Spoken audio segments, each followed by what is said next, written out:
Ashama harka fuunee dhaggeeffattootaaf daawwattoota sagalee Ameerikaa kun qophii keenya ispoortii torbaanitti qophii keenya har'aa keessatti dorgommii maaraatoonii Tookiyoo biyya Jaappaan kaleessa dorgommii irratti dhiiraan atileet Caaluu Dassoo yogguu injifatu atileet Eesaa Mahammad lammaffaa akkasumas atileet Xaggaayee Kabbada sadaffaa bahuudhaan xumuranii jiru. Dubartootaan immoo atileetiin Keeniyaa Roosumanii waan jiru yogguu injifattu atileet Tsaayii Gammachuu sa'a fooyya'aa mataa isheetii galmeessuudhaan lammaffaa baatetti Asheetee Bakareen immoo sadaffaa bahuudhaan xumurteetti. Qophii keenya irratti dorgommii kana kan injifatee atileet Caaluu Dassoo akkasumas leenjisaa isaa Hajji Adiloo qabannee dhaanneerraa nu faana tura. Caaluu Dassoo dorgommii maaraatoonii Tookiyoo baranaa kana injifachuu dandeesseetta. Mee haala dorgommichaa itti himi? Maaraatoonii Tookiyoo injifachuu kootti baay'een itti gammada waan na ulfaatu. Shaakala gaarii godhan ture, qophii gaarii godhan ture.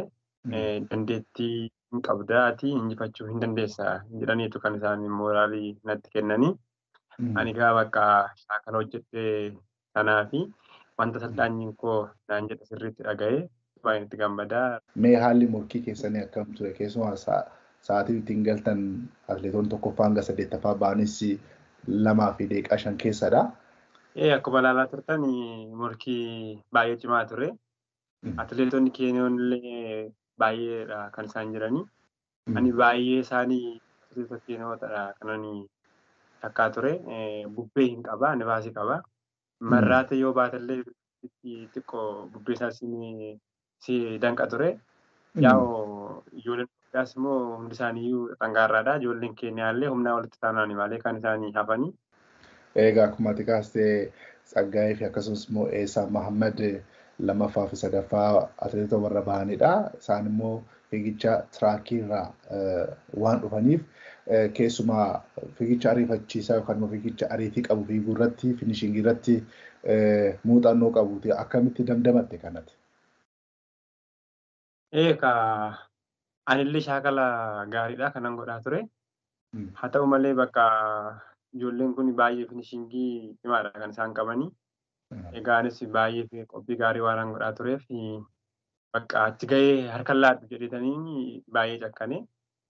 Waan dhimma ulfaatu na gargaare mo'achuu kootti bakka baay'een itti gammada waan na ulfaatu.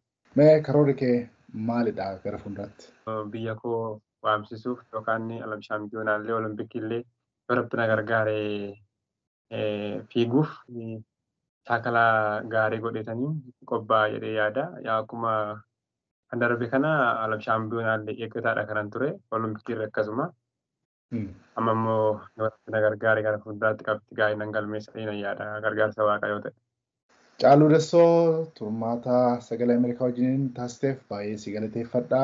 Galatoomiin jedha kabajamaa ulfaadha. Mee dorgommii maaraatoonii Tookiyoo kana akkamitti ilaalte? Wal dorgommiin kun yaa'u wal dorgommii gurguddaa 6 keessaa isa tokkodha. Warra pilaatineem jedhameetti waamamu keessaa. Hundumtuuyyuu wal dorgommii kana injifatuu barbaada. Wal dorgommii kana yoo injifatan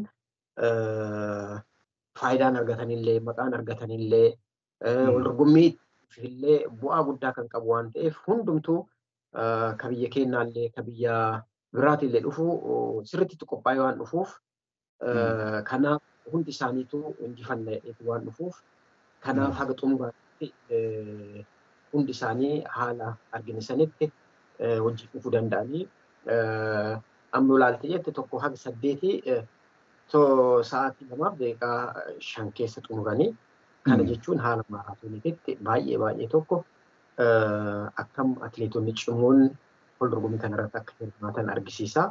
Ijoolleen 3 Itoophiyaa tokko haga 3 ba'an amma meetira 100 hafuu 3 wajjin jiranii turanii xiqqishuma maayikiroo sekondiidhaan waliin taphatanii wanni akkanaa kun maaraatoon irratti uumamu guddinaan fiigicha gabaabaa kanneen irratti uumama.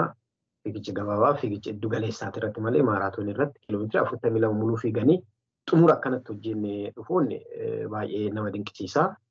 Mucaan lammata illee tiraak irraa kan dhufe waan ta'eef gabaabaa waan fiiguu fi ariitiin ta'a jennee turreeyyuu tariitiin shaakala kennu hundaayyuu of keessatti qabu waan hojjenneef Caaluun xumura irratti injifatuu danda'e jechaadha.